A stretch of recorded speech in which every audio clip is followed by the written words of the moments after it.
Hello students, I am जीडिया Soni, director of engineers career group. मैं आज आप सबके लिए आप लोगों की डिमांड पे एक नई वीडियो लेके आया हूं और इसमें मैं बात करने वाला हूं प्रेपरेशन स्ट्रेटजी के बारे में। जी हाँ, बहुत सारे स्टूडेंट्स ने मेरे को ऑलरेडी रिक्वेस्ट करा है कि सर, जो एग्ज़ाम्स ओपन हो रहे हैं या जो एग्ज़ाम हम अपीयर कर रहे हैं उनकी प्रेपरेशन की जो स्ट्रेटजी है वो हमारे को बताइएगा और हमारे को ये गाइड करिए कैसे हमारे को तैयारी ये करनी चाहिए। सो मैं काफ़ी दिन से इसके ऊपर वर्कआउट कर रहा था। कुछ ऐसे इंपॉर्टेंट जो पॉइंट थे, मैं चाहता था मैं आपके लिए कुछ ऐसे गाइडलाइंस बनाऊं जो आपके लिए यूनिवर्सल गाइडलाइंस हों, ना कि for simple only single examination. आप ये जो स्ट्रेटजी मैं आपके लिए इस वीडियो में डिस्कस करने वाला हूँ, इस स्ट्रेटजी के थ्रू आप चाहें कोई भी एग्ज़ाम देने जा रहे हैं तो आपको उन बातों का ध्यान रखना है। ये जो 10 गोल्डन रूल्स मैं आपको बताने वाला हूँ पढ़ने के, ये 10 रूल्स को अगर आपने समझ लिया और इनको इम्प्लीमेंट कर लिया तो आई गारंटी आपको कोई नहीं रोक सकता है आपको एग्ज़ाम में टॉप करने के लिए। तो जल्दी से ये वीडियो को जो है अपने फ्रेंड्स के साथ भी शेयर कर दीजिए, सो दैट आपके साथ साथ वो भी जो है ये जान सके कैसे हमारे को पढ़ना चाहिए, कैसे हमारे को तैयारी करनी चाहिए। ये सारे जो इंपॉर्टेंट जो पॉइंट मैं डिस्कस करने वाला हूँ, ये सब तक जो है वो पहुंचाने चाहिए। आपके साथ साथ आपके लिंक में आपके बहन भाई हैं जो किसी भी एग्जाम की तैयारी कर रहे हैं। मैं आपको बता रहा हूँ ये जो स्ट्रेटजी है for each and every competitive exam, कोई भी एग्जाम वो तैयार कर रहा है उसको इस वीडियो को जो है वो शेयर कर दो। उसको बोलो कि ये जो पॉइंट्स सर ने जो बताए हैं, ये पॉइंट्स के हिसाब से अगर पढ़ना स्टार्ट करेगा तो तू 100% टॉप कर लेगा। सो आप भी इस वीडियो को लास्ट तक ध्यान से स्टेप बाय स्टेप देखिएगा, बिकॉज हर पॉइंट में मैं आपको बहुत सारे ऐसे जो की पॉइंट्स हैं वो साथ में बताने वाला हूँ। तो उन पॉइंट्स को ध्यान में रख के अपनी जो प्रेपरेशन है उसको आगे कंटिन्यू करेंगे। और आई होप इस वीडियो को देखने के बाद आप में एक मोटिवेशन आएगा, एक डेडिकेशन आएगा, जिससे आप अपना जो पढ़ना है उसका जो तरीका है, उसका जो मेथड है वो आप चेंज कर देंगे। चलिए वीडियो को स्टार्ट करते हैं ज़्यादा देर ना करते हुए और आगे जानते हैं प्रेपरेशन स्ट्रेटजी के बारे में। अगर आप कोई भी कॉम्पिटिटिव एग्जाम दे रहे हैं तो आप इस प्रेपरेशन स्ट्रेटजी को जो है वो 100% फॉलो करिएगा और ये आपको हेल्प करेगी। ये स्ट्रेटजी आपको आपका जो एग्ज़ाम है फर्स्ट अटेम्प्ट में क्रैक करने में। 10 ऐसी बातें मैं आपको बताने वाला हूँ, अगर वो आपने अपनी लाइफ में इंप्लीमेंट कर ली तो दुनिया की कोई भी ताकत आपको नहीं रोक पाएगी किसी भी एग्जाम में टॉप करने के लिए। आइए आगे चलते हैं और आगे जानते हैं। सबसे पहले जो रूल है कि हमें क्या करना है, सबसे इंपॉर्टेंट जो बात है, दिस इज अ सिलेबस। हम सबसे बड़ी जो गलती करते हैं वो ये गलती करते हैं कि कभी भी एग्जाम का सिलेबस हम लोग चेक ही नहीं करते हैं। बहुत से जो स्टूडेंट्स हैं वो गेट का एग्जाम देते हैं, ईएससी का एग्जाम देते हैं, डीआरडीओ का एग्जाम देते हैं, बार का एग्जाम देते हैं, इसरो का एग्जाम देते हैं, चाहे वो आईआईटी जेई का एग्जाम दे रहे हैं, चाहे मैं किसी आईएएस का एग्जाम दे रहे हैं, चाहे किसी स्टेट का एग्जाम दे रहा है, किसी सेंटर का एग्जाम दे रहा है, चाहे ग्रुप बी सर्विसेज है, चाहे ग्रुप ए सर्विसेज है, किसी भी एग्जाम को हम देते हैं तो हम लोग बेसिकली क्या करते हैं, सिलेबस के ऊपर ज्यादा जानकारी देखते हैं। हम सिलेबस को सिर्फ उठाते हैं, देखते हैं, मेजर मेजर टॉपिक उठा के सिर्फ उनको देखे, अच्छा अच्छा ये भी आएगा, ये भी आएगा, ये भी आएगा, ये भी आएगा, चलो ठीक है पढ़ना स्टार्ट कर देते हैं।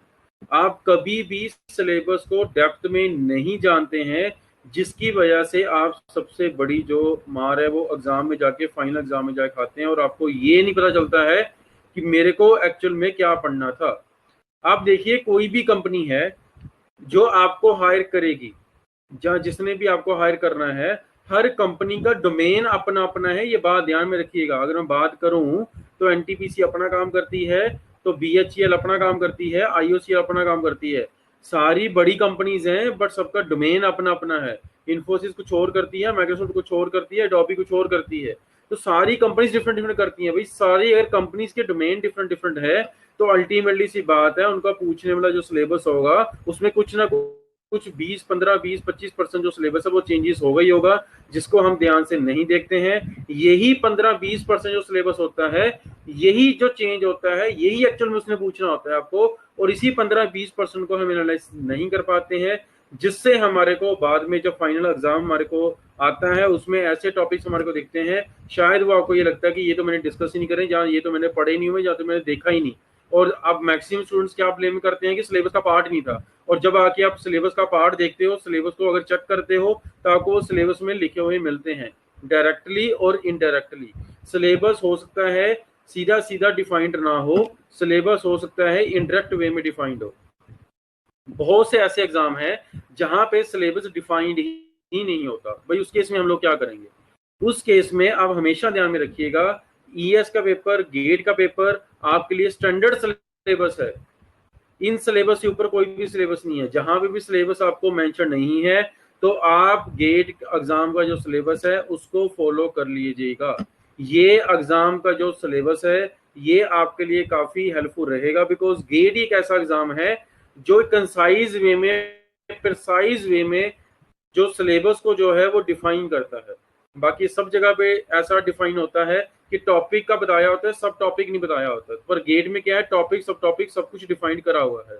तो गेट के एग्जाम के सिलेबस के थ्रू आपको ये आइडिया मिल सकता है कि मेरे को एग्जाम में क्या पढ़ना है। जिस एग्जाम में आपको सिलेबस नहीं दिया गया है सिर्फ उसी के लिए ही गेट का एग्जाम देखना है। जैसे हम लोग इसरो की बात करें, अदर एग्जाम की बात करें, तो वहां पे हमारे को सिलेबस डिफाइंड होता है, तो वहां के उन्हीं के सिलेबस देखने हैं। जैसे एसएससी जेई का जो स्टूडेंट एग्जाम दे रहे हैं तो वो एसएससी जेई का सिलेबस ही फॉलो करेंगे, गेट का सिलेबस फॉलो नहीं करने शुरू कर देंगे। मैं आपको सिर्फ एक मेथड बता रहा हूँ कि अगर आपको सिलेबस डिफाइंड नहीं दिया गया है तो आप गेट के सिलेबस को अपना आधार बना लीजिएगा, उसी सिलेबस के हिसाब से प्रिपरेशन जो है वो स्टार्ट कर दीजिएगा। अगर अभी आप सेकंड ईयर में है, थर्ड ईयर में है, अभी आपको ज्यादा आइडिया नहीं है सिलेबस कैसे देखना है, क्या करना है, तो आप सिर्फ क्या करें, जो आप सब्जेक्ट्स कॉलेज में पढ़ रहे हैं उन कॉलेज के सब्जेक्ट्स को आप अच्छी तरह से डिटेल्ड में पढ़ें। उनके जो भी कॉन्सेप्ट आप पढ़ रहे हैं उनको थोड़ा सा ऑब्जेक्टिव टच देके पढ़ें। बहुत से स्टूडेंट ऐसी गलती करते हैं, सिर्फ पेपर्स को पास करने के ऊपर फोकस रखते हैं। जब पेपर को पास करने के ऊपर फोकस रखोगे तो भाई पेपर ही पास होंगे, फिर कॉम्पिटिटिव एग्जाम जो जॉब लेना चाहते हो वो आपसे पास नहीं होने वाले हैं।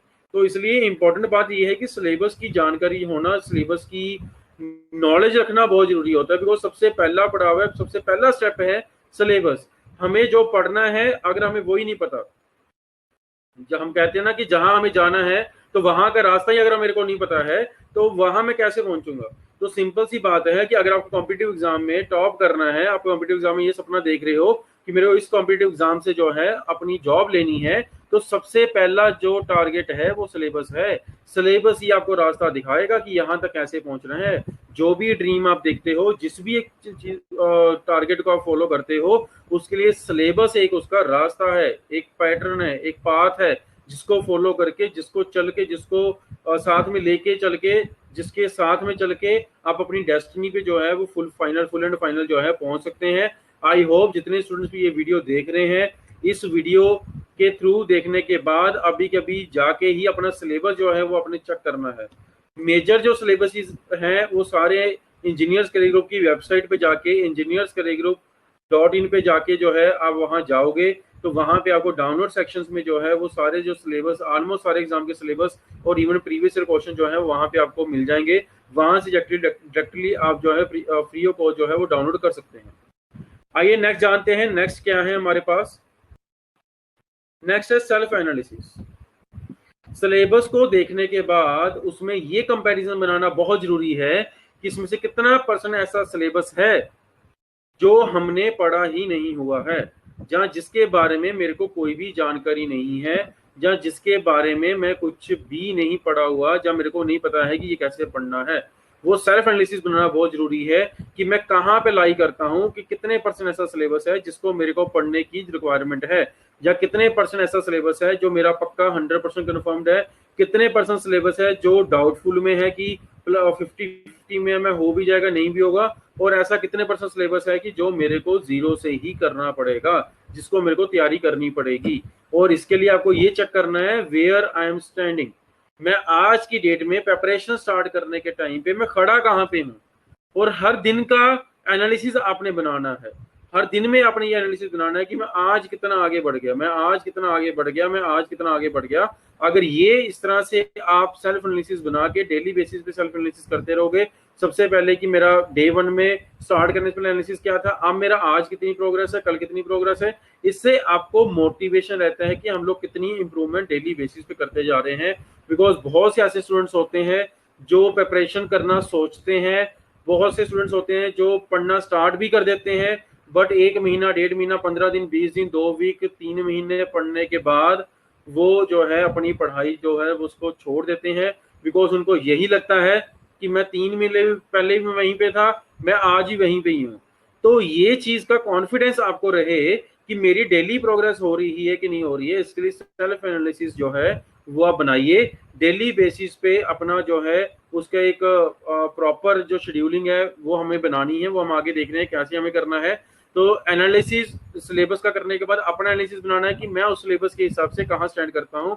उसका एनालिसिस बनाने के बाद ही अपने आगे जो है मूव फॉरवर्ड करना है, तभी आपने आगे जो है वो देखना है।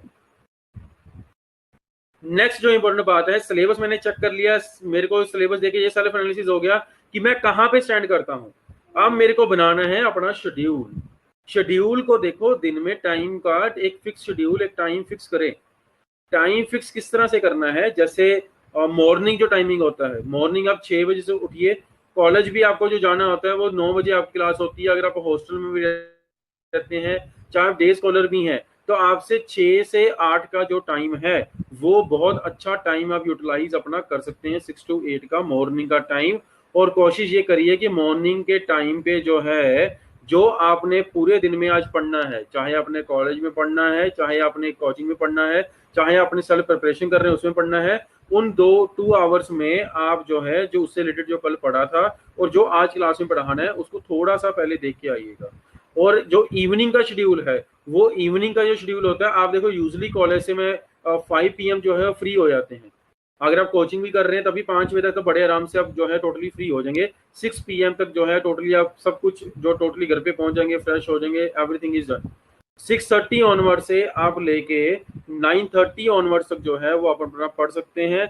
9:30 से लेके 10 के बीच में अपना अपना डिनर कर सकते हैं। उसके बाद 10 PM ऑनवर्ड से लेके दोबारा से 12 PM तक जो है अपना पढ़ सकते हैं। तो इस तरह से अपने जो टाइम पीरियड है, अराउंड 7 आवर्स का डे का जो टाइम है वो अपना यूटिलाइज आप कर पाएंगे। ऐसे हम 30 मिनट्स का जो टाइमिंग है वो ऐसे ही वेस्ट करते रहते हैं। और हमें बहुत सारे स्टूडेंट्स को मेरे पास ऐसी कंप्लेंट देते हैं कि सर मेरा शेड्यूल ही नहीं बनता, मेरे को पता ही नहीं चलता मेरा टाइम कहाँ निकल जाता है। भाई इस शेड्यूल को टाइम नोट डाउन करिएगा कि शाम को 6:30 स्टार्ट करना है। मैं उससे पहले स्टार्ट करने को बोल भी नहीं रहा आपको। 6:30 तक सारे स्टूडेंट घर पे पहुंच जाते हैं। 6:30 लेके 9:30 पढ़िएगा। फिर 9:30 to 10 जो है अपना जो भी डिनर आपने करना वो करिएगा। दोबारा 10 से लेके 12 तक अपना पढ़िएगा। ये आपका जो टाइम पीरियड बनेगा 5 इयर्स का टाइम पीरियड बनेगा। 12 से 6 तक आप सो सकते हैं बड़े आराम से। 6 घंटे की नींद बहुत ज्यादा होती है एक कंप्यूटर स्टूडेंट के लिए। 6 घंटे की नींद भी ज्यादा है, बट फिर भी 6 घंटे नींद अब नॉर्मल कोई इंसान है वो ले रहा है तब सफिशिएंट है अगर हम उसको फॉलो करते हैं। सुबह 6 to 8 हम जो है वो टाइमिंग लेके चलते हैं। किसी को अगर कई स्टूडेंट ऐसे होते हैं जिनको अभी हैबिट नहीं होगी 12 बजे तक जागने की या 11 बजे तक करने काम करने की, तो आप उस इंस्टेंट में क्या करिएगा, आप 11 बजे अगर सो जाते हैं तो सुबह 5 बजे उठ जाएगा। 1 आवर अपना जो है वो उसको यूटिलाइज करिए मॉर्निंग की शेड्यूल में। ठीक है जी। तो मीन्स हमें जो टाइमिंग है वो 7 आवर का जो निकालना है। और एक बात का और ध्यान रखिएगा, ये 7 आवर का जो टाइमिंग है एक ही दम में नहीं निकालना है, कम से कम 15 से 20 दिन का टाइम लेना है इसको इम्प्लीमेंट करने में। वो ऐसा क्यों है, बिकॉज अभी शायद आपको इतना पढ़ने की आदत नहीं होगी। 5-6 घंटे को या कंटिन्यूस या 3 घंटे कंटिन्यूस काम करने की हैबिट, एक ही काम करने की हैबिट नहीं होगी। तो इस इंस्टेंस में आपको क्या करना है, जैसे अभी आप सपोज 2 घंटे पढ़ रहे हैं तो उसको जो है 3 घंटे कर दीजिएगा। 3 कर रहे हैं तो 4 कर दीजिएगा। 4 कर रहे हैं 5 कर दीजिए।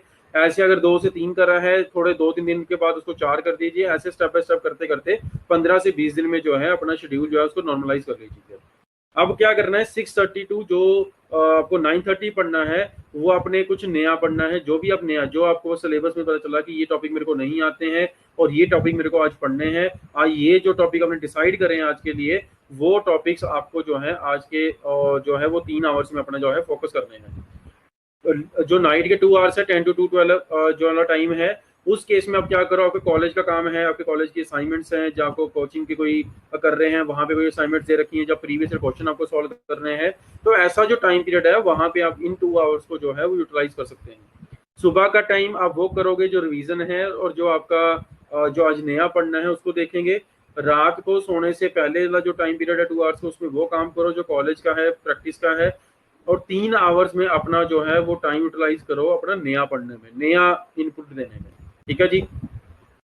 आई होप इस शेड्यूल को आप सारे फॉलो करेंगे। इस शेड्यूल को मैंने आपको जो डिवाइड कर दिया, शाम को 6 बजे कर दिया। जो दिन में फ्री हैं वो भी जो स्टूडेंट्स हैं वो अपना टाइम उसी हिसाब से जो है वो 3-4 घंटे दिन के और जो निकाल सकते हैं, कोचिंग का टाइम माइनस करके, जहाँ और जो सेल्फ स्टडी आप कर रहे हैं उसका टाइम माइनस करके आप इसको कर सकते हैं।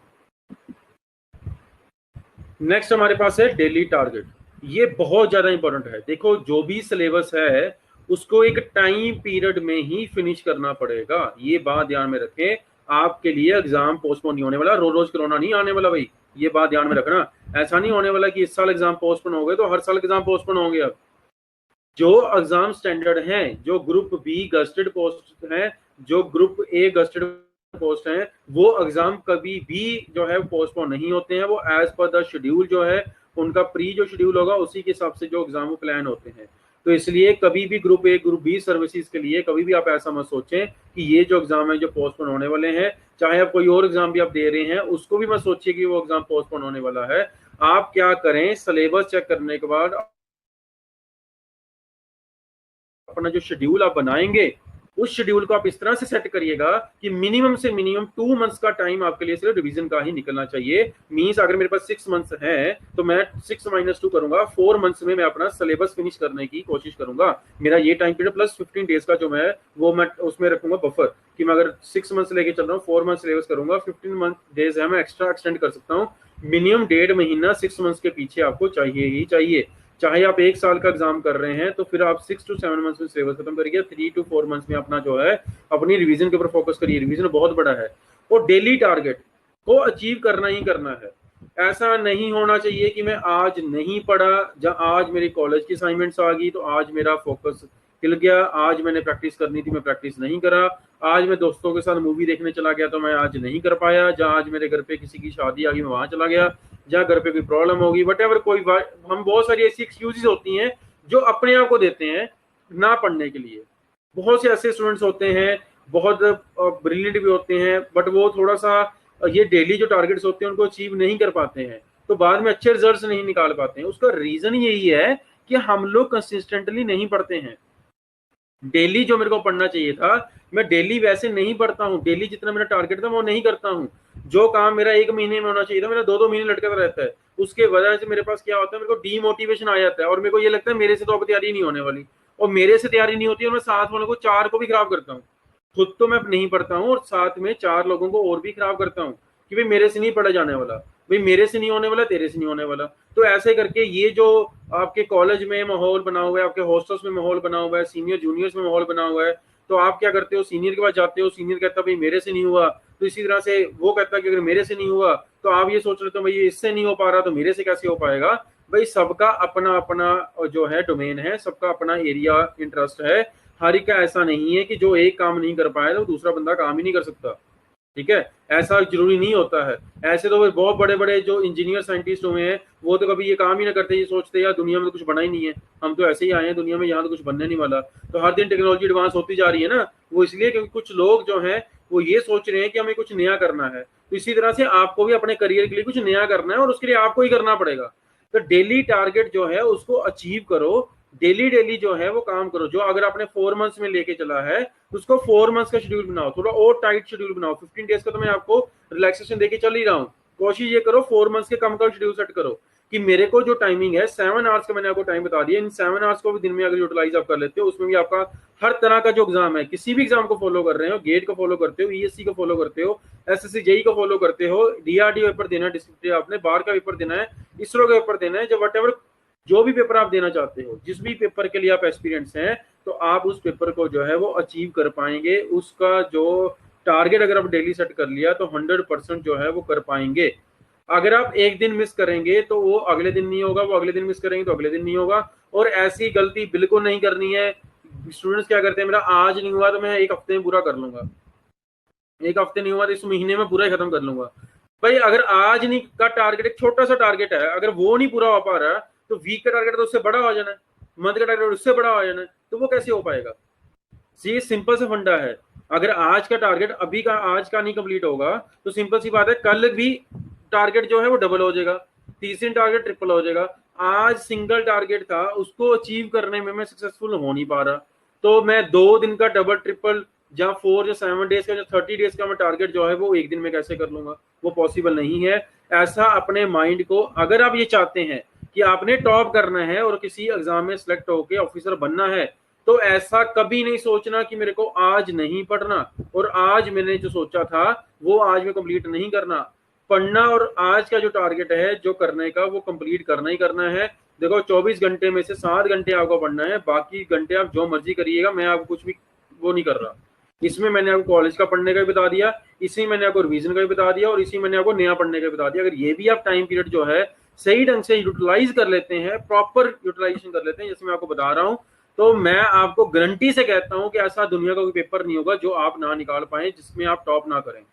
तो आई होप कि आप डेली टारगेट जो है उसको अचीव करेंगे। और किसी को भी अगर इस वीडियो देखने के बाद अपने टारगेट्स बनाने में, शेड्यूल बनाने में ऐसे कोई इश्यूज आते हैं, तो वो मेरे साथ पर्सनली जो है वो कनेक्ट कर सकते हैं। आप कमेंट्स कर सकते हैं इस वीडियो में, और आइदर आप जो है, अब मेरा टेलीग्राम जो ग्रुप है वो चैनल है, बहुत सारे स्टूडेंट जो है वीडियो देखने के बाद उस चैनल पे जुड़ते जा रहे हैं। अराउंड 1000 प्लस जो स्टूडेंट्स हैं वहाँ जुड़ने पे 1000 स्टूडेंट्स के आसपास हो चुके हैं जुड़ने वाले वहाँ पे। तो आप लोग भी अगर ये चाहते हैं, मेरे से पर्सनल गाइडेंस लेना चाहते हैं, किसी भी तरह के डायलामे में है, आपको कॉन्फिडेंस नहीं आ रहा है, आपको लैक ऑफ गाइडेंस है, आपको नहीं पता चल रहा कैसे पढ़ना है, बट आप करना चाहते हो, तो आप उसके लिए टेलीग्राम ग्रुप्स का जुड़ो और मेरे साथ पर्सनली जो है मैसेज करके मेरे साथ आप जुड़ सकते हैं। तो ये बात मैं बार बार आपको बोल रहा हूँ, डेली टारगेट इस जो प्रिपरेशन स्ट्रेटेजी का बहुत बड़ा पिलर है। अगर इस पिलर को आपने फोकस नहीं करा, तो ये पिलर अगर आपसे हाथ से गिर गया, तो फिर तो आप बाकी जितना मर्जी आप जो मर्जी करते रहें, तो अल्टीमेटली होना नहीं। बिकॉज जो प्रोग्रेस इन वर्क है, जब प्रोग्रेस इन सिलेबस है, वो डेली टारगेट से अचीव होनी है। तो प्रोग्रेस ही नहीं होगी, सिलेबस डेली कवर ही नहीं होगा, टॉपिक नहीं सीखोगे नहीं, तो अल्टीमेटली सी बात है भाई, वो प्रिपरेशन फिर कहां से चल रही होगी। आगे हम नेक्स्ट देखते हैं। नेक्स्ट है बी कंसिस्टेंट। जैसे हम डेली टारगेट डेली करना है, इसके लिए कंसिस्टेंसी बनानी बहुत जरूरी है। बहुत से स्टूडेंट ऐसे होते हैं जो कंसिस्टेंट नहीं होते हैं। वो ऐसा काम करते हैं, वो सोचते हैं कि आज नहीं तो कल कर लूंगा, कल नहीं तो परसों कर लूंगा। तो इस बात को ध्यान रखना है, जो आज नहीं हुआ तो कल का कल में जो करना है वही हो जाए, बहुत बड़ी बात है। आज वाला तो कल कहाँ करोगे। और बहुत से ऐसे स्टूडेंट्स होते हैं, वो ये करते हैं कि आज मेरे फ्रेंड का बर्थडे आ गया जी, मैं ये नहीं कहता बर्थडे में मत जाओ, आज मेरे घर पे शादी आ गई जी, मैं ये नहीं मत कहता हूँ शादी में मत जाओ, बट मैं ये कहता हूँ कंसिस्टेंसी को ब्रेक मत करो। देखो, एक पढ़ाई जो है वो बोरिंग काम है, वो सबको पता है। पढ़ाई इतना किसी को इंटरेस्ट डेवलप होता ही नहीं। कोई भी इंसान है उसको ये लगता है कि यार पढ़ना बहुत बोरिंग है। आप भी अगर ये वीडियो देख रहे हो, आप भी को भी ये फीलिंग आ रही होगी पढ़ाई तो वो बोरिंग होगा, हमें यार ये कैसे होगा। आप देखो, पढ़ाई अगर आप उसको बोरिंग काम काउंट करते हो, एक्चुअल में हालांकि है नहीं है। अगर पढ़ाई को हम बोरिंग काउंट काम करते हैं, वहां भी आपके फ्रेंड का बर्थडे आ गया, वहां आप जाओगे, डीजे पार्टी करोगे, नाचोगे, कूदोगे, और वो तो एंटरटेनमेंट वाला काम है। और उधर आपके घर पे कोई शादी आ गई, कोई प्रोग्राम हो गया, जहाँ आपके फ्रेंड्स में कोई गेट टुगेदर हो गया, तो वो तो अल्टीमेटली क्या है, वो हमें लगता है एंजॉयबल काम है। अब एक काम को आप समझते हो बोर, और दूसरे काम को समझते हो आप एंजॉयबल। सिंपल सी बात समझो, बोरिंग से निकल के एंजॉयमेंट में जाना बहुत आसान है। उससे तो तसल्ली मिल जाती है, हाँ मजा आ गया, मजा आ गया, ये बहुत दिन से पढ़ रहे थे, बहुत दिन से हम कर रहे थे, तो आज तो भाई दिल खुश हो गया। अब उस एंटरटेनमेंट से निकल के वापिस जो है वो वहां पे पढ़ाई में जाना, ये वाकई में ही बहुत ज्यादा बोरिंग काम है। उसके बाद तो ये, उसके बाद कंसिस्टेंसी बनाना, मैं कहता हूं ऑलमोस्ट नामुमकिन है। बिकॉज जितनी आपने मेहनत करी होगी पिछले 1 महीने से, 1.5 महीने से, 2 महीने से, 2 हफ्ते से, 2 दिन से, 4 घंटे से, 5 घंटे से, वट एवर जितने टाइम के लिए कंसिस्टेंट थे आप, उस कंसिस्टेंट टाइम पीरियड के लिए आप जो है वो सारा अपना जीरो कर दोगे दोबारा से। मीन्स आप जीरो पे खड़े हो जाएंगे, आके दोबारा से जीरो से स्टार्ट करना पड़ जाएगा। आप एंटरटेनमेंट करने जाओ, बट एक बात ध्यान रखिएगा, अगर आप फ्रेंड की बर्थडे पार्टी पे जा रहे हैं, तो भाई उतना ही इंपॉर्टेंट है आपका डेली का टारगेट अचीव करना। अगर आपको ये लगता है कि आज मैं शाम को पार्टी में जाने वाला हूं, तो उसको फिर एक दिन पहले सुबह में, जहां उसको दिन में थोड़ा टाइम निकाल के उस टाइम को एडजस्ट करके 2-3 घंटे जो भी आपको चाहिए थे, वो टाइम अपना कहीं और एडजस्टमेंट करके, जो कहीं पे आप लंच का टाइम लेके, जहां को ब्रेक का टाइम लेके, जहां भी आपको सुटेबल दिन में टाइम लगता है, तो वो काम पहले अपना खत्म कर लो।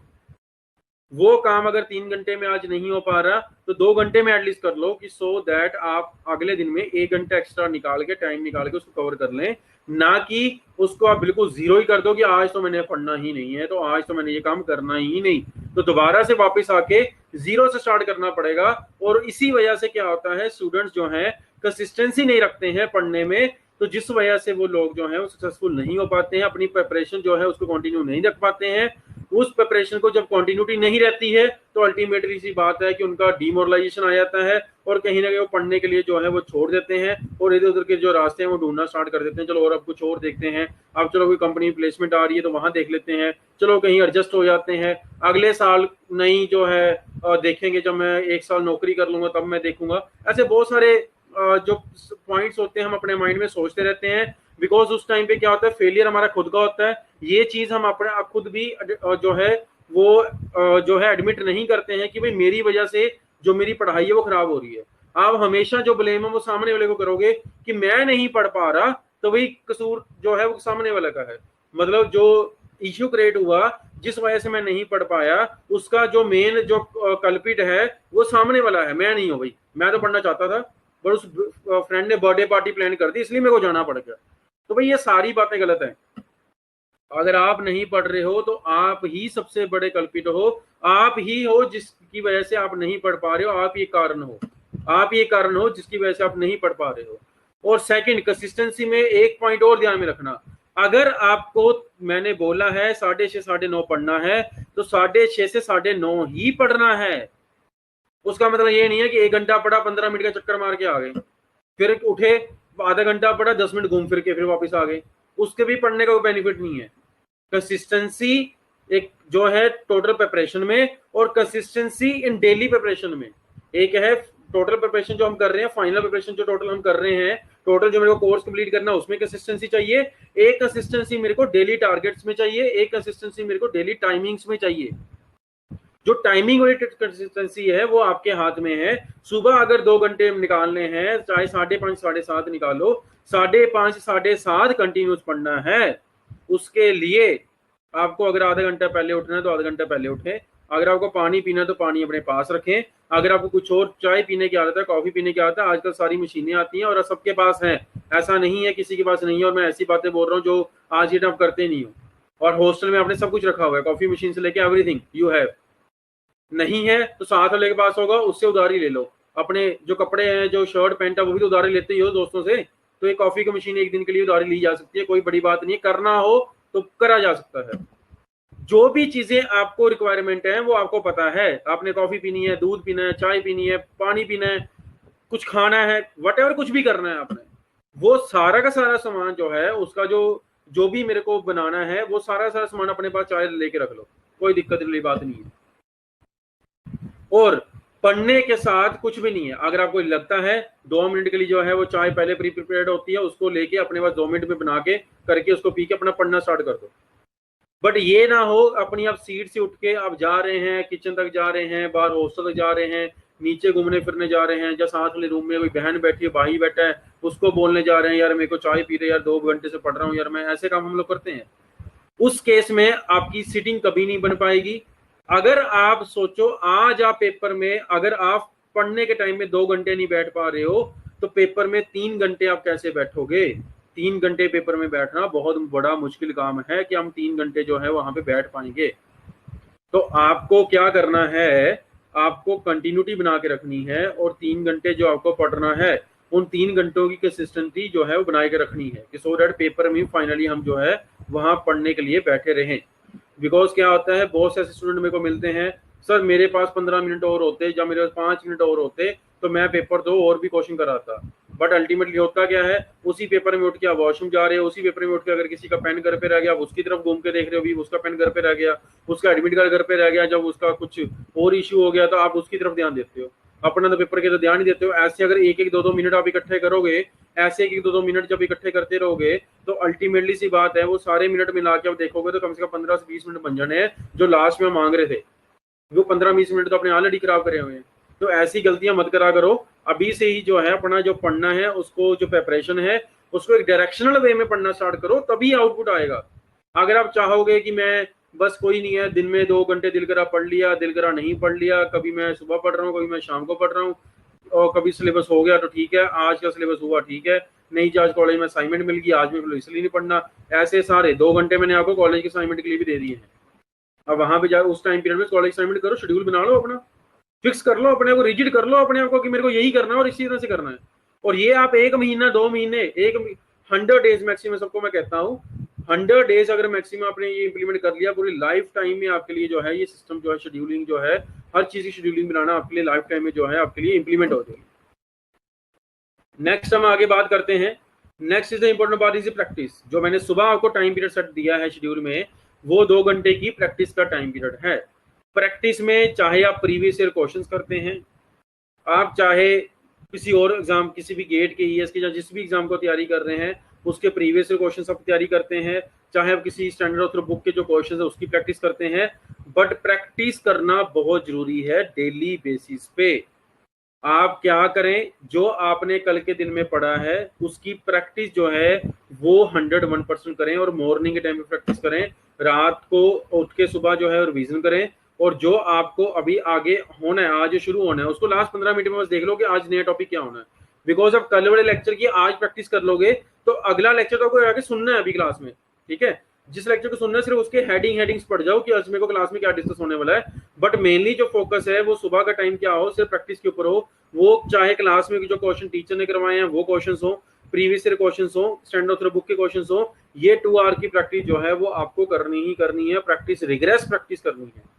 कोशिश करो जैसे से टाइम आपका एग्जाम पास आता जा रहा है वैसे वैसे इस प्रैक्टिस को थोड़ा सा बढ़ाते रहो, ये बहुत जरूरी है। क्योंकि अगर हमें जैसे मैं बात करूंगा कि मेरे पास 4 महीने में सिलेबस खत्म करना है, लास्ट 2 मंथ्स में जो है वो उसमें प्रैक्टिस के ऊपर ही फोकस कर देना है हमारे को, कि जो मेरा टाइम पीरियड है वो सारे प्रैक्टिस के में ही कन्वर्ट कर देने हैं मेरे को। तो प्रैक्टिस मेक्स मैन परफेक्ट, ये बहुत कॉमन जो बात है, तो इस बात को जो है वो ध्यान में रखिएगा और इसी को फॉलो करके जो है वो आगे की चलते रहिएगा। नेक्स्ट है नोट्स। नोट्स बनाना भाई बहुत ज्यादा जरूरी है। बहुत से स्टूडेंट्स ये गलतियां करते हैं, नोट्स को नहीं बनाते हैं। नोट्स ना बनाने का सबसे बड़ा नुकसान मैं आपको बताता हूं, फायदे सब बता देंगे आपको, मैं आपको नुकसान बताने वाला नोट्स बनाने का। आप इमेजिन करो आपके पास नोट्स नहीं बने हुए और आपका 2 दिन के बाद एग्जाम है, और आपने उस एग्जाम की अब करनी है तैयारी, अब करनी है आपको उसकी रिवीजन, जा उसके लिए आपको पढ़ना है। तो आप क्या करोगे, आप सारी किताबों में पहले तो पढ़ते हुए अंडरलाइन कर रहे होंगे, मार्क कर रहे होंगे, भैया आपने बुरा हाईलाइट कर दिया होगा, बुक को पूरा पीला कर दिया होगा, हाईलाइटर से ग्रीन कर दिया होगा, मार्किंग कर दी होगी, बहुत कुछ कर दिया होगा। बट अगर आपको कंसिस्टेंट एक टॉपिक उस टाइम पे क्लिक कर गया कि यार मेरे को ये फॉर्मूला भूल गया, उस इंस्टेंस पे आपको वो उस बुक में से कहां पे और किस में मार्क लिखा हुआ है ये आपको नहीं मिलने वाला, और उस एक फॉर्मूले को ढूंढने में 15 से 20 मिनट से 15-20 मिनट से आधा घंटा भी आपको लग सकता है। और जो वो टाइम पीरियड था 2 दिन का, 1 हफ्ते का, 15 दिन का, जो पहले एग्जाम से पहले का टाइम पीरियड होता है, इस टाइम पीरियड में तो मेरा एक एक सेकंड कीमती होता है, और वहां मैं 10-10, 5-5, 15-15 मिनट सिर्फ फॉर्मूले ढूंढने में, इन बातों में करने में लगा देता हूँ। वही जो नोट्स हैं अगर आपने पहले से प्रिपेयर कर ले होंगे तो उसमें आपको ये बेनिफिट होगा, आपको एक तो अपने हाथ से लिखा होगा। जब हम कुछ अपने हाथ से लिखते हैं वो लिखते लिखते हमारे दिमाग में छप भी जाता है, और मेरे को ये पता होता है कि वो कहाँ पे, किस जगह पे, किस तरह से पढ़ा हुआ है। अगर मेरे आज नोट्स हैं तो मैं आज भी जब पढ़ाता हूँ तो अपने नोट्स में से जब पढ़ाता हूँ तो मेरे को ये पता होता है कि मेरी इस कॉपी में मेरा ये यहाँ पे ये लिखा हुआ इतने पेज नंबर पे, इतना पता है मेरे को, मैंने क्योंकि अपने हाथ से नोट्स बना रखे हैं। और नोट्स जब एक बार बन जाएंगे तब आप एक एग्जाम नहीं, बहुत से एग्जाम जो है वो अपने नोट्स में से ही अपीयर कर पाएंगे। बिकॉज जो 5 या 10% का जो डिफरेंस होगा, आप सिलेबस को चेक करेंगे, सिर्फ 5 से 10% जो एक्स्ट्रा जो नोट्स बनाने पड़ेंगे वो बना लेंगे। जैसे मैं आपको एग्जांपल देता हूं, जब हम स्टेट का एग्जाम देते हैं, जैसे हमारे पास एचपी का एग्जाम होता है, हरियाणा का एग्जाम होता है, यूपी का एग्जाम होता है, जैसे बिहार का एग्जाम होता है, उत्तराखंड का एग्जाम होता है, जब स्टेट के ऐसे एजेई के एग्जाम होते हैं तो वहां डिफरेंस क्या होता है, वहां जीके की, स्टेट की जो जीके होती है उसमें डिफरेंस आता है। जहां मैं एसएससी जेई का एग्जाम देने जा रहा हूं और मैंने गेट की तैयारी करी है, ईएस की तैयारी कर रही है, तो वहां डिफरेंस क्या आना है, जीके का डिफरेंस आना है। बाकी तो टेक्निकल सेम ही रहता है, सारा लेवल का डिफरेंस होगा, बट आपने अगर गेट पढ़ा है तो लेवल ज्यादा पढ़ ही लिया होगा ऑलरेडी। तो उस केस में आपको सिर्फ अपने नोट्स में जीके अपडेट करनी है। मींस आपके पास सारी तैयारी हो रखी हुई है, सिर्फ आपको थोड़ा सा जो पोर्शन है वो ऐड ऑन करके वो आपको पढ़ना है। और सबसे बड़ा जो कॉन्फिडेंस मिलेगा जब वो नोट्स बने पड़े होंगे, वो जो कुछ पेजेस मेरे पास मेरे हाथ में होंगे, मेरे को पता है ये सारा कुछ इन पेजेस में है, नया सिलेबस में कुछ चेंजेस होते भी हैं, तो आई फील कॉन्फिडेंट भाई इतना तो मेरे को आता है, 90% की मेरी तैयारी है, मेरे को सिर्फ 10% ही पढ़ना है। तो 10%, जहां मैंने 90% पढ़ लिया तो वहां मैं 10% भी पढ़ सकता हूं। सो इसके लिए आपको जो है वो फोकस जो है वो करना है, और फोकस करके जो है अपने जो नोट्स हैं उनकी जो प्रैक्टिस है वो करनी है। आपको नोट्स जो हैं वो साथ साथ आपको बनाने हैं। नोट्स बनाते हुए आपको इन बातों को ध्यान रखना है कि जो भी बातें इंपॉर्टेंट हैं, जब अपने प्रीवियस से क्वेश्चन करते हैं, जब क्लास में कोई थ्योरी पढ़ाई जाती है, या जब टीचर आपको स्पेशली इम्फेसाइज करता है कि ऐसे पढ़ना चाहिए, जहाँ ये टॉपिक जो है इस साल में बहुत इंपॉर्टेंट था, जहाँ इस साल नेक्स्ट ईयर ये टॉपिक जो है वो आने वाला है, वो सारे टॉपिक क्लास में आप हाईलाइटर से चाहे पेन से मार्क करते रहिएगा। घर पे आके अपना जो जब पढ़ रहे हैं तब उनके जो नोट्स हैं उनको जो है वो प्रिपेयर करना स्टार्ट कर दीजिएगा। इससे आपको बहुत हेल्प मिलने वाली है। ये मेरी बात जो है वो ध्यान में रखिएगा। बहुत से ऐसे स्टूडेंट्स होते हैं, 85% से लेकर 90% ऐसे बच्चे होंगे जो नोट्स नहीं बनाते हैं। आई एम श्योर, बिकॉज 10 साल से मैं पढ़ा रहा हूँ, मेरे को पता है कितने परसेंट जो बच्चे हैं वो नोट्स बनाते हैं, और जो नोट्स बनाते हैं और हर साल वही जो है अच्छे नंबर लेके, अच्छे मार्क्स लेके जो है पास होते हैं। अगर आपका ये सपना है कि मेरे को टॉप करना है, तो मैं आपको यही आज कह रहा हूँ कि नोट जो है वो आज के आज से बनाना शुरू कर दो, अगर बनाने की हैबिट नहीं है। नोट्स कैसे बनाने हैं, किस तरह से बनाने हैं, उसके लिए आप मेरे साथ जो है मेरे टेलीग्राम ग्रुप के साथ जुड़ जाइए, नहीं तो कमेंट सेक्शन में डाल दीजिए, वहां हम आपको जो है वो आपको रिप्लाई कर देंगे, आंसर कर देंगे, बता देंगे सारी बातें। जो भी स्टूडेंट्स हमारे को कमेंट सेक्शन में पूछते जा रहे हैं, आप हमारी वीडियोस पे जाएंगे, वहां कमेंट सेक्शन में आप जाइएगा, हर कमेंट का जो आंसर है with in minutes, with in जो है सेकंड्स आपको जो है वो वहां दिए जाते हैं। हमारी टीम बैठी है, वो सिर्फ आपको जो है उनको मैं गाइड करता रहता हूँ, उनको मैंने कुछ स्टैंडर्ड चीजें बता रखी हैं। वो आपको कुछ ऐसी अगर क्वेरीज होती हैं जो सब्जेक्ट में आंसर नहीं कर पाते हैं, तो वो मेरे से डिस्कस करके, कंसल्ट करके भी आपको आंसर करते हैं। तो सो आपके कोई भी अगर क्वेरीज हो, कोई भी आंसर पूछने हो, कमेंट सेक्शन में जाके पूछ सकते हैं। सबसे इंपॉर्टेंट मैं आपको ये बोलूंगा, टेलीग्राम ग्रुप पे जाके आप मेरे साथ जुड़ जाइएगा। Next is a problem register. बहुत से स्टूडेंट ये तो हैबिट अब अपनाते ही नहीं है। देखो, जो मेरे को आज समझ नहीं आया, जहां जिस बात को लेके मेरे मन में, जिस टॉपिक को लेके आज डाउट है, वो कल भी रहना है। वो उसके लिए कॉन्फिडेंस बनाने के लिए कि मेरे को वो चीज बार बार ना भूले, उस चीज की प्रैक्टिस करने के लिए मेरे को क्या करना पड़ेगा, मेरे को एक प्रॉब्लम रजिस्टर लगाना है, उस पे अपनी वो प्रॉब्लम जिनको लेके मेरे को डाउट्स हैं। अब बहुत सी ऐसी चीजें होती हैं, कई ऐसे फॉर्मूलाज होते हैं, कई ऐसे कॉन्सेप्ट्स होते हैं, कई ऐसे लॉजिक्स होते हैं, या कोई एक ऐसी बेसिक इक्वेशन होती है जो शायद मेरे फ्रेंड्स को तो समझ आ रही है, मेरे अकेले को समझ नहीं आ रही। हो सकता है जो आपको समझ आ रही हो, शायद आप में से, आपके ग्रुप में से एक ऐसा फ्रेंड हो जिसको वो समझ ना आ रही हो, कोई और ना समझ आ रही हो। तो हर की ऐसी कोई ना कोई प्रॉब्लम पक्का होगी, ये मैं श्योर हूँ। वो सबकी एक ऐसी प्रॉब्लम पक्का होगी जिस केस में उनको ऐसा लग रहा होगा भाई ये मेरे को समझ नहीं आ रहा, जहां इसमें मेरे को डाउट है स्पेसिफिकली, मेरे को ही क्यों समझ नहीं आ रहा है। ऐसा बहुत बार हमारे साथ ऐसा होता है कि भाई ये मेरे को ही समझ नहीं आता, बाकी सब तो कर पा रहे हैं क्वेश्चन। इस कॉन्सेप्ट का जो लॉजिक है, इसका जो कॉन्सेप्ट है, वो मैं ही नहीं कर पाता, बाकी सारे तो कर लेते हैं, मेरे से नहीं हो पाता। तो ऐसे जो कॉन्सेप्ट्स हैं, ऐसी जो प्रॉब्लम्स हैं, जो भी रिलेटेड, मैं प्रॉब्लम रजिस्टर मतलब ये नहीं कि न्यूमेरिकल प्रॉब्लम्स की बात कर रहा हूँ, मतलब जो प्रॉब्लम्स आपको समझने में, अंडरस्टैंडिंग में, वो न्यूमेरिकल हो, फॉर्मूले हो, कॉन्सेप्ट्स हो, कुछ भी हो, चाहे कोई न्यूमेरिकल प्रॉब्लम पूरी की स्टैंडर्ड ऑथर बुक की हो, ठीक है, चाहे कोई बेसिक क्वेश्चन हो, आप उसको जो है अपने पास एक अलग से प्रॉब्लम रजिस्टर बनाओ और उसमें नोट डाउन कर लो, ठीक है, और नोट डाउन करके उसको अपने पास रख लो, और उसकी प्रॉब्लम लिखो, ऊपर स्पेसिफाई प्रॉब्लम मेंशन करो कि ये प्रॉब्लम है मेरे को, और उसके नीचे उसका आंसर लिखो भी ये इसका आंसर होता है। जब भी कभी बोर हो जाते हो, जब भी कभी आपके पास आइडल टाइम है, जब भी फ्री महसूस करते हो, कॉलेज में हो, कहीं पे हो, प्रॉब्लम रजिस्टर के लिए कोशिश ये करना कि अपनी जो डायरीज आती हैं, स्मॉल साइज की डायरीज आती हैं, उसको जो पॉकेट डायरी जिसको हम बोलते हैं, पॉकेट डायरी टाइप की जो एक डायरी जो है वो लेके रख लेना। और उस पॉकेट डायरी में जो है वो हमारे पास जो होनी चाहिए, मेरे पास, मैं अपनी प्रॉब्लम रजिस्टर आपको दिखा देता हूँ, ये मेरा प्रॉब्लम रजिस्टर है। मेरे को आज भी, मैं जब पढ़ाता हूँ, जब मेरे को, जब मैं कोई ऑफिस के रिलेटेड काम है, जो कोई भी ऐसी प्रॉब्लम, जो जिनको मैं प्रॉब्लम काउंट करता हूँ, जो मेरे को ध्यान में रखना है, जिन बातों को, वो मेरी प्रॉब्लम्स हैं बेसिकली, वो सारी बातें मैं इस पॉकेट डायरी में जो है वो डाल के रखता हूँ, और ये मेरे पास हमेशा होती है। मैं कहीं भी बैठा हूँ, जहां मर्जी है, तो मैं क्या करता हूँ, फ्री टाइम पे मैं उन बातों को जो है वो खोल के जो है वो डिस्कस करता रहता हूँ अपने आप के साथ, क्योंकि वो बातें मेरे को ही समझ नहीं आ पा रही, बाकी सबको समझ आ पा रही हैं। तो हर इंसान की कुछ ना कुछ ऐसी कमियां होती हैं, वो कमियां को अगर आप प्रॉब्लम रजिस्टर में एक छोटी सी डायरी, जिसको नाम हमने प्रॉब्लम रजिस्टर दे दिया, अगर उसमें नोट डाउन करके आप रख लोगे, तो मैं जिंदगी भर आपको कहता हूं कि ये जो चीजें हैं वो बार बार आपको देखने के बाद अपने आप ही दिमाग में बसना शुरू कर देंगी।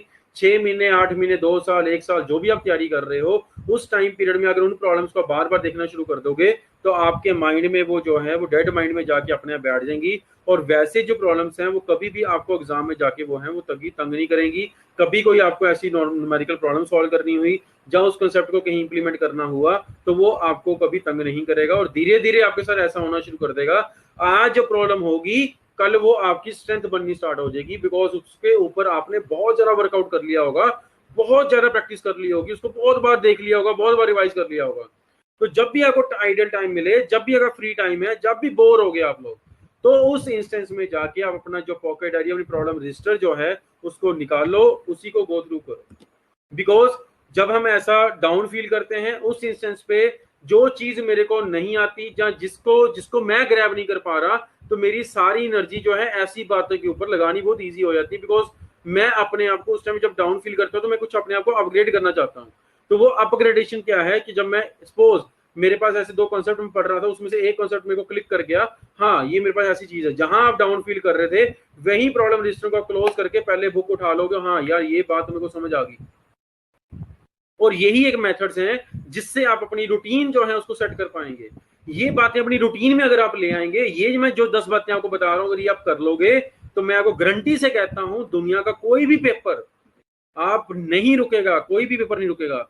चाहे थोड़ी सी ये वीडियो जो है वो गेट जहाँ टेक्निकल एग्जाम ओरिएंटेड है, बट अगर आपको कोई बहन है, कोई भाई है, कोई यार दोस्त अगर किसी और फील्ड में भी कर रहा है, तो उसको भी एटलीस्ट ये वीडियो शेयर कर दीजिए, उसको बोलिएगा तो गेट एग्जाम की जगह अपना एग्जाम फिट कर ले, तो बाकी बातें जो है वो सेम ही रहनी है। हर एग्जाम का पैटर्न, हर एग्जाम का मेथड, हर एग्जाम को क्वालिफाई करने का जो मेथड होता है वो सेम ही होता है। किसी की स्ट्रेटेजी अलग नहीं है, कुछ भी अलग नहीं है, ऐसा कुछ अलग नहीं होता है। ये सिर्फ एक स्टूडेंट के माइंड में साइकोलॉजी की इफेक्ट है। जो मैं 10 बातें बता रहा हूँ, ये यूनिवर्सल बातें हैं। ये 10 यूनिवर्सल बातें जो है अगर अपने ध्यान में रख ली, तो मैं आपको सच में कह रहा हूँ दुनिया की ताकत, ये एग्जाम ही नहीं, इन फ्यूचर भी अगर आप इन 10 बातों को फॉलो करके अपनी लाइफ का शेड्यूल सेट करेंगे, तो आप कभी जिंदगी में जो है पीछे नहीं रह पाएंगे, हमेशा आप आगे को बढ़ते रहेंगे। ऑलवेज आप जो है वो ग्रो करते हुए आपको अपने आप को देखोगे। तो नेक्स्ट हम बात देखते हैं, next is a revision. Revision जो हम बात कर रहे थे बहुत इंपॉर्टेंट है, बिकॉज हम लोग रिवीजन का क्या मेरे पास एक जो कहता हूं कि मेरे पास एक मेन इंपॉर्टेंट पॉइंट है। रिवीजन आपको कहाँ करनी है, किस टाइम पीरियड पे करनी है। रिवीजन के लिए आप एक स्लॉट बना लो। जैसे आपका कॉलेज का जो काम होता है वो मंडे टू फ्राइडे में होगा, ठीक है, तो सैटरडे संडे आपका फ्री होगा, तो सैटरडे संडे के जो 2 आवर्स हैं आप उनको रिवीजन के लिए जो है वो कन्वर्ट कर दो। मीन्स मंडे टू फ्राइडे में कॉलेज का काम कर लो कि मंडे आज जो कॉलेज करा रात को वो काम कर लिया, ट्यूसडे जो काम होगा वो ट्यूसडे नाइट खत्म हो जाएगा, फ्राइडे वाला काम फ्राइडे नाइट को खत्म हो चुका होगा। सैटरडे एंड संडे वाला जो काम है वो आपके पास बचा होगा, जो कॉलेज के एग्जाम करने के लिए टाइम है, उस टाइम को रिवीजन में फिट कर दीजिएगा। जो तो पास आउट स्टूडेंट्स हैं, जहाँ जो ड्रॉपर स्टूडेंट्स हैं, उनके लिए तो 2 आवर हमेशा फिक्स है। जो कॉलेज गोइंग स्टूडेंट हैं, जहाँ जो जॉब वाले जो लोग हैं, जो मंडे टू फ्राइडे जॉब करते हैं, तो मंडे टू फ्राइडे 2 घंटे अपना जॉब वाला काम खत्म कर लो, 2 घंटे बोले सैटरडे संडे जो है वो रिवीजन के लिए निकाल दो। रिवीजन में रिकॉल वैल्यू बनाना बहुत जरूरी है। प्रॉब्लम रजिस्टर में हम उसकी रिकॉल वैल्यू बना रहे थे जो मेरे को, वो तो मेरे को हर बार पढ़ना है क्योंकि वो मेरे को समझ नहीं आता, वो मेरे को याद नहीं रहता। रिवीजन में वो चीजें हैं जो चीजें मेरे को याद रहती हैं, बस मेरे को रिकॉल करनी है। अगर कभी भी आपको ऐसा फील हो जाए कि भाई मेरे को तो सब कुछ आता है, भाई मेरे को तो रिवीजन की रिक्वायरमेंट ही नहीं है, वो सब्जेक्ट तो मेरा पूरा अच्छी तरह से, कुछ भी पूछ लो, एक काम करना, इस ईगो को, ये ईगो ही है, इस ईगो को ब्रेक करने के लिए एक काम करना, वाइट पेपर लेना और वाइट पेपर को बिना रिवाइज करे, बिना कुछ करे, एज इट इज, जिस बात को आप सोच रहे हैं ना, ये टॉपिक मेरा बहुत स्ट्रॉन्ग है, उसको पेपर, वाइट पेपर लेके उसको लिखना स्टार्ट कर देना। उस टॉपिक को आधा भी आप नहीं लिख पाओगे, ये मेरी गारंटी है, ये मेरा चैलेंज है आप लोगों को। वो वहां जाके आपको समझ आएगा कि ये मैं आपको क्यों बोल रहा हूँ। जब आप वाइट पेपर लेके, जिस भी बच्चे को इस वीडियो में भी अभी ये लग रहा है नहीं मैं तो बहुत, मेरे को तो वो टॉपिक बहुत अच्छी तरह से आता है, मतलब नहीं मेरे को रिवाइज करना पड़ेगा। आप इस वीडियो के बाद वाइट पेपर उठाना, जिस भी टॉपिक को लेकर कॉन्फिडेंट हो, उसका पूरा डिटेल्ड एनालिसिस वाइट पेपर पे बिना रिवीजन के वाइट पेपर पे लिख के देख लेना, आपको अपने आप समझ आ जाएगा कि मेरे को कितना परसेंट वो आता है। किसी को 20% आ रहा हो, किसी को 70% आ, किसी को 80% भी आ रहा होगा, पर ये मैं श्योर हूँ, ये मैं पक्का हूँ कि किसी को भी 100% जो है वो टॉपिक नहीं होगा अगर उसने रिवीजन नहीं करी हुई है, अगर वो प्रैक्टिस नहीं करता है, बार बार उसको नहीं देखता है। ये अभ्यास है, अभ्यास करोगे तभी आगे बढ़ोगे, अभ्यास के बिना आगे नहीं बढ़ पाओगे आप। तो रिवीजन जो टॉपिक आपने पढ़ लिए उनकी करनी बहुत जरूरी है। लेट अस सपोज मैं ज्यूम करता हूं कि मैंने जो है प्रिपरेशन जनवरी मंथ में स्टार्ट करी, आज हो गया, आज हम जो ये वीडियो रिकॉर्ड कर रहे हैं ये अक्टूबर में रिकॉर्ड कर रहे हैं। अगर मैं जो जनवरी मंथ में पढ़ा है, अगर मैं सोचूंगा मैं आज वो उठा के बिना रिवीजन के पढ़ना स्टार्ट कर दूंगा, तो वो आपके लिए जीरो हो चुका होगा इस टाइम पे, वो आपको एज इट इज ही करना पड़ेगा। तो रिवीजन में अगर आपको ऐसा लगता है कि मेरे को कॉन्सेप्ट बार बार पढ़ के बोरियत हो रहा है, जब मेरे को ये टॉपिक आता है, तो आप स्टैंडर्ड ऑथर बुक्स जो हैं, जो भी आपके सब्जेक्ट की स्टैंडर्ड ऑथर बुक्स हैं उसकी भी लिस्ट अगर चाहिए तो www.engineersclub.in पे जाइएगा, वहां पे जाके आप जो है फ्री अकाउंट जो क्रिएट कर ही लीजिएगा। वहां हमने आपके लिए फ्री बुक लिस्ट हो गया, प्रीवियस क्वेश्चन पेपर्स हो गया, ऐसे जो क्लास नोट्स होते हैं वो भी हम लोग डालते रहते हैं, तो वो सारी इन्फॉर्मेशन आपको वहां मिलती रहेगी और वहां से जाके आप बुक लिस्ट भी अपनी डाउनलोड कर सकते हैं। स्टैंडर्ड ऑथर जो बुक है, जो टेलीग्राम ग्रुप है, मैं उसमें जो भी मेरे को स्टैंडर्ड ऑथर बुक मिलती रहती है उनकी पीडीएफ मैं शेयर करता रहता हूँ ग्रुप में। तो आप स्टैंडर्ड ऑथर बुक्स के जो क्वेश्चन हैं उनको सॉल्व कर लें रिवीजन के टाइम पे। स्टैंडर्ड ऑथर बुक में मेरे को पता ऑब्जेक्टिव क्वेश्चन नहीं दिए होते, सब्जेक्टिव क्वेश्चन दिए होते हैं, बट एक जो सब्जेक्टिव क्वेश्चन होता है वो नंबर ऑफ ऑब्जेक्टिव क्वेश्चंस का पार्ट होता है। मींस एक सब्जेक्टिव क्वेश्चन जब हम निकालते हैं उसमें 4 या 5 पार्ट दिए हुए निकालने के लिए, वो 4 या 5 ऑब्जेक्टिव क्वेश्चंस हैं। उससे आपको ये आइडिया मिल जाता है कि ये अगर डाटा गिवन है तो नेक्स्ट स्टेप कैसे चलेगा, अगर ये वाला डाटा गिवन है तो नेक्स्ट स्टेप कैसे चलेगा। तो स्टैंडर्ड ऑथर बुक्स बेसिकली आपको जो है वो रिवीजन के टाइम में बहुत ज्यादा हेल्प करती हैं। तो जिन भी स्टूडेंट्स को ये लगता है कि मैंने थ्योरी पढ़ ली है, मेरे को थ्योरी बार वाइज करने की रिक्वायरमेंट नहीं है, तो ऑटो रिवीजन के लिए आप जो है वो क्या करें, अपना जो स्टैंडर्ड ऑथर बुक्स की स्टैंडर्ड जो प्रॉब्लम्स हैं उनको सॉल्व करना स्टार्ट कर दें, और स्टैंडर्ड ऑथर बुक्स की जो प्रॉब्लम है वो सिर्फ आप सॉल्व प्रॉब्लम करें। ये उन स्टूडेंट्स के लिए है जिनको ये लगता है कि मेरे को थ्योरी सारी आती है, प्रीवियस क्वेश्चन मेरे को सारे ही हो गए, मेरे को अब इनके में कुछ नहीं बचा, वो जो स्टैंडर्ड ऑथर बुक्स की शिफ्ट करें। जो स्टूडेंट ये वीडियो देख रहे हैं जिनको ये लग रहा है कि अभी मेरे कॉन्सेप्ट अच्छे नहीं है, तो पहले अपने कॉन्सेप्ट्स की रिवीजन करें, पहले उनको अच्छी तरह से करें, उनको रिपीट करें, प्रीवियस क्वेश्चन को अच्छी तरह समझें। उसके बाद जो है जब आपको लगे कि मैंने सारा निचोड़ निकाल लिया है, जहाँ इन एनी केस आपका पेपर कोई पोस्टपोन हो जाता है, तो उस इंस्टेंस में जाके अपने स्टैंडर्ड ऑथर की जो बुक्स हैं उनको आप फॉलो करना स्टार्ट कर दीजिए। ये मैं जो बातें आपको बता रहा हूँ, ये मैं वो बातें बता रहा हूँ जिनको फॉलो करके ऑलरेडी ईसीजी में बहुत सारे स्टूडेंट्स टॉप कर चुके हैं। अगर आप भी ये सोचते हैं कि आपको टॉप करना है, तो आप भी इस जो मेथड बता रहा हूं मैं आपको, इसको फॉलो करके स्टार्ट कर दो। नेक्स्ट एंड लास्ट जो है, this is the test series practice. ये बहुत ज्यादा इंपॉर्टेंट है, टेस्ट सीरीज की प्रैक्टिस करनी बहुत ज्यादा जो है वो इंपॉर्टेंट है। टेस्ट सीरीज के बिना, प्रैक्टिस के बिना आप जो है फाइनल जो है अपने एनालिसिस नहीं निकाल सकते हैं। मैंने एक बात करी थी सेल्फ एनालिसिस की, कि एक एनालिसिस बनाना है, तो नेट शेल जो एनालिसिस है आपका प्रिपरेशन का, वो आपको टेस्ट सीरीज से दिखना है। अब टेस्ट सीरीज को लेके बहुत से स्टूडेंट्स के बहुत सारे मिस हैं। आप डिफरेंट टेस्ट सीरीज ज्वाइन कर लेते हैं, डिफरेंट इंस्टीट्यूट्स की टेस्ट सीरीज ज्वाइन कर लेते हैं, डिफरेंट रिपोर्टर्स भी जाके टेस्ट सीरीज ज्वाइन कर लेते हैं। तो टेस्ट सीरीज के लिए आप ये बात ध्यान में रखें, टेस्ट सीरीज में वही टेस्ट सीरीज ज्वाइन करें जो आपके एग्जाम के एक्चुअल लेवल पे हैं। बिकॉज ऐसी बहुत सारी टेस्ट सीरीज हैं, मेरे को नाम नहीं लेने चाहिए, बहुत सी ऐसी टेस्ट सीरीज हैं जिसमें सिर्फ वो अपने ईगो सेटिस्फाई करने के लिए, अपना नाम बनाने के लिए आपको डिफिकल्ट से डिफिकल्ट प्रॉब्लम देते हैं, और उससे आप लोग क्या करते हैं, आप डिमोरलाइज हो जाते हैं। ये तो मैंने पढ़ा ही नहीं है। देखिए, पढ़ना वही है, तैयारी वही करनी है जो सिलेबस में मेंशन है। सिलेबस से बाहर एक भी क्वेश्चन नहीं आना, और प्रीवियस ईयर क्वेश्चन और सिलेबस को अगर एक डायरेक्शन में पैरेलल रख लोगे तो आपको देखने को मिलेगा कि जो सिलेबस में है वही प्रीवियस ईयर में है, उससे सिवाय कुछ नहीं आता है। तो इधर उधर के कंसेप्ट पढ़ने की रिक्वायरमेंट नहीं है। अगर हमने टेस्ट सीरीज करी है, कुछ ऐसे क्वेश्चन उसमें आ भी जाते हैं, 2 या 4 क्वेश्चन ही होते हैं, उससे ज्यादा क्वेश्चन नहीं होते हैं, उन क्वेश्चन को इग्नोर करके अपना एनालिसिस जो है बाकी बचे हुए जो क्वेश्चन उनके ऊपर कर लो कि आपने कितना परसेंट जो है वो अटेम्प्ट कर लिया। टेस्ट सीरीज करके आपको ये कॉन्फिडेंस रहता है कि मेरी प्रिपरेशन जो है वो कैसे चल रही है। और टेस्ट सीरीज करने का ये बेनिफिट भी होता है कि शायद आपने एक डायरेक्शन में पढ़ा हो सकता है 2 किताबें पढ़ ली हो, हो सकता है 2 लोगों से पढ़ लिया हो, इससे ज्यादा की अप्रोच किसी की भी नहीं होती, जैसे 3 को पढ़ लिया होगा। तो टेस्ट सीरीज जब हम नंबर ऑफ टेस्ट सीरीज देते हैं तो वो अप्रोच हम क्या करते हैं, हम टच करते हैं डिफरेंट डिफरेंट लोगों के माइंड को, कि डिफरेंट डिफरेंट जो टीचर्स हैं जिन्होंने ये टेस्ट बनाए हैं उनके माइंड में ये बेसिकली क्या चल रहा है, उस कंसेप्ट को वो किस तरह से देखते हैं। तो जब हम टेस्ट देते हैं बहुत सारे ऐसे कॉन्सेप्ट जो होते हैं जो उनकी डायरेक्शन, कंसेप्ट तो मैंने पढ़ा होता है बट उसको डायरेक्शन नहीं पढ़ा होता है कि इस डायरेक्शन से भी इसको करा जा सकता था। वैसे जो टेस्ट सीरीज अब जोगे तो वहां से वैसे इंपॉर्टेंट जो पॉइंट्स निकाल के अपने नोट्स को अपडेट करते रहो। और सेकंड जो है, अगर उसमें से ऐसे कोई जो कॉन्सेप्ट है जो प्रॉब्लम रजिस्टर में मेंशन करने वाले हैं, प्रॉब्लम रजिस्टर में जाके मेंशन कर दो। तो नोट्स और जो है मेनली जो है अपने टेस्ट सीरीज से भी अपडेट करते रहो, अपना सेल्फ एनालिसिस जो है बनाते रहो कि आप कहाँ हैं। और बहुत से स्टूडेंट टेस्ट सीरीज दे के डीमोरलाइज होते हैं, डीमोरलाइज होने की रिक्वायरमेंट नहीं है, उसका रीजन मैंने आपको बता दिया। आप अपने सिर्फ ये देखें कि लास्ट टेस्ट में मेरे कितने मार्क्स थे, इस टेस्ट में मेरे कितने मार्क्स आए हैं, 10 टेस्ट के बाद मैं कहाँ लाई करता हूँ, 15 टेस्ट के बाद मैं कहाँ लाई कर रहा हूँ, 25 टेस्ट के बाद मैं कहाँ लाई कर रहा हूँ, 50 टेस्ट के बाद मैं कहाँ लाई कर रहा हूँ, 100 टेस्ट के बाद मैं कहाँ लाई कर रहा हूँ। वो टेस्ट मतलब एक टेस्ट की बात नहीं कर रहा, जितने टेस्ट आप देते जा रहे हैं।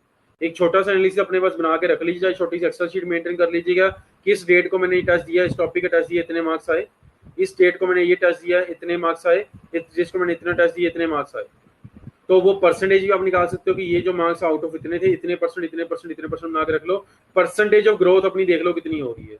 अगर वो एक्सेल शीट में आपको अपनी परसेंटेज ग्रोथ अच्छी दिख रही है तो आप जो है अपना जो पर्सनल जो पॉइंट ऑफ व्यू से आप एनालिसिस कर सकते हैं कि मैं कहाँ लाई करता हूँ। बिकॉज आपको जो टेस्ट सीरीज जो जिस भी पोर्टल पे आप लेते हैं उस पोर्टल पे जाके आप लोग जो है वो आपको उसी पोर्टल में जितने टेस्ट दिए हैं उसी का एनालिसिस दिखाता है। बट मैं आई एम टॉकिंग अबाउट जितने पोर्टल पे जितने टेस्ट दिए हैं उनको एक सिंगल स्केल पे कंपेयर करना है। तो उसके लिए छोटी सी एक्सेल बना लो। आजकल तो स्मार्टफोन सबके पास है, गूगल शीट जो है वो सब जगह पे चलती है, आराम से फोन पे भी चलती है।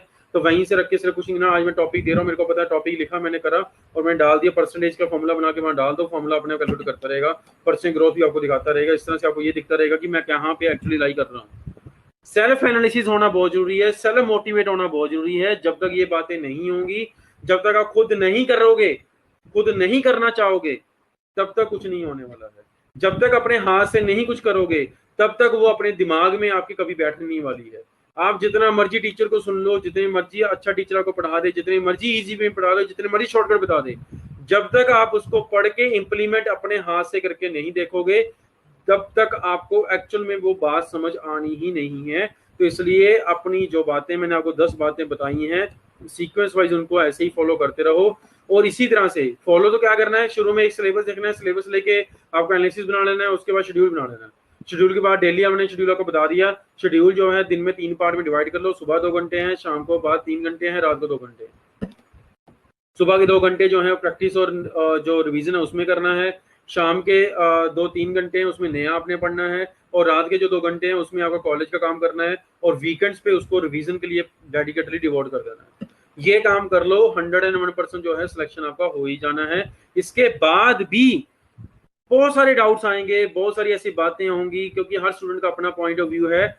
इसके बाद भी कैसे इसको इंप्लीमेंट करना है, कैसे इसको मैं डेली रूटीन में लेके आऊं और किस तरह से मैं कंसिस्टेंसी बना के रखूं, इन सारी बातों को लेके अगर आपको कोई भी कंफ्यूजन रह जाता है, किसी भी बात को फॉलो करना चाहते हैं, जब कुछ भी करना चाहते हैं, तो आप उसके लिए मेरे से जो है पर्सनली कनेक्ट कर लीजिएगा। आप टेलीग्राम ग्रुप में जाके जो है वहां जुड़ सकते हैं। टेलीग्राम ग्रुप का जो लिंक है उसको डिस्क्रिप्शन में मिल जाएगा।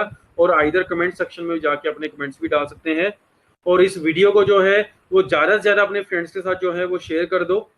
और जो भी प्रिपरेशन करना चाहते हैं किसी भी एग्जाम की, उनको ये वीडियो भेज दो और उनको बोलो कि यही जो स्टेप्स हैं फॉलो कर लो। अगर ये स्टेप फॉलो कर लोगे सिलेक्शन 100% है। आगे थोड़ा सा इंट्रोडक्शन जो मैं आपको इंजीनियर्स करियर ग्रुप में, जो भी हमारे पास फर्स्ट टाइम इस चैनल पे आए हैं, मैं आपको ये बता दूं, इंजीनियर्स करियर ग्रुप जो है नंबर 1 इंस्टीट्यूट है कॉम्पिटिटिव एग्जाम्स के लिए। इंजीनियरिंग जितने एग्जाम्स होते हैं ये इंजीनियर्स करियर ग्रुप कराता है। We are located in the Chandigarh. Chandigarh में हम लोग जो है वो तैयारी करते हैं। जो भी स्टूडेंट पंजाब, हरियाणा, हिमाचल को बिलोंग करते हैं वो स्टूडेंट जो है चंडीगढ़ में आके हमारे पास जो है वो कोर्स ज्वाइन कर सकते हैं। अभी लॉकडाउन ओपन होने वाला है, उसके बाद ऑफलाइन जो क्लासेस हैं उसकी रजिस्ट्रेशन ओपन कर दी गई है। और जो ऑनलाइन कोर्सेज हैं वो ऑलरेडी कंटिन्यू में चल रहे हैं। जो भी स्टूडेंट प्रिपरेशन करना चाहते हैं वो अभी ऑनलाइन ज्वाइन कर लें, बाद में ऑफलाइन में कन्वर्ट आप कर सकते हैं। इंजीनियर्स करियर ग्रुप पे अगर आप रजिस्टर करना चाहते हैं तो हमारी वेबसाइट पे जाके engineerscareer.in पे जाके रजिस्टर कर सकते हैं, और आइदर आप हमारे हेल्पलाइन नंबर 1800-270-4242 पे जाके नंबर डायल कर सकते हैं। वहां पे हमारे एक्सपर्ट्स के साथ जो है वो बात कर सकते हैं। मेरे साथ पर्सनली अगर आपको काउंसलिंग करनी है तो आप मेरे को जो है टेलीग्राम ग्रुप के थ्रू जो है वो जुड़ सकते हैं। वहां से मेरे साथ पर्सनली कोई भी आपको इन्फॉर्मेशन चाहिए, उस इन्फॉर्मेशन से रिलेटेड मैं आपको जो है वो वहां पे गाइड कर दूंगा। जो भी मेरे को डिफरेंट डिफरेंट स्टूडेंट्स के हिसाब से मेरे को लगता है कि इसको इस गाइडेंस की रिक्वायरमेंट है, मैं उसी हिसाब से स्टेप बाय स्टेप आपको रिक्वायरमेंट जो है वो मैं जो है वो गाइडेंस आपको देता रहता हूँ। तो अगर आपको ये वीडियो अच्छा लगा है, आपको ये वीडियो पसंद आया है, तो आप इस वीडियो को ज़्यादा से ज़्यादा शेयर करिएगा, और कोशिश करिएगा आपके जो फेसबुक पेजेस हैं आप उन पे भी, जो आपके ग्रुप में हैं उन पे भी आप इसको शेयर कर दीजिए, सो दैट ये वीडियो का जो मेरा मेन मोटिव है, जो ये मेन मोटिव है कि प्रिपरेशन स्ट्रेटेजी जो स्टूडेंट ढूंढते रहते हैं, एक ये जो यूनिवर्सल प्रिपरेशन स्ट्रेटेजी है, ये सारे स्टूडेंट्स तक पहुंच जाए। और जो भी स्टूडेंट ये सपना देख रहा है कि मेरे को जो है वो क्लास 1 ऑफिसर, क्लास 2 ऑफिसर में जो है वो जॉब लेनी है और अपने करियर को नई डायरेक्शन लेनी है, तो इस वीडियो को देखने पर वो कहीं ना कहीं अपनी जो है वो अपना ड्रीम जो है उसको फुलफिल कर पाए। Thank you very much.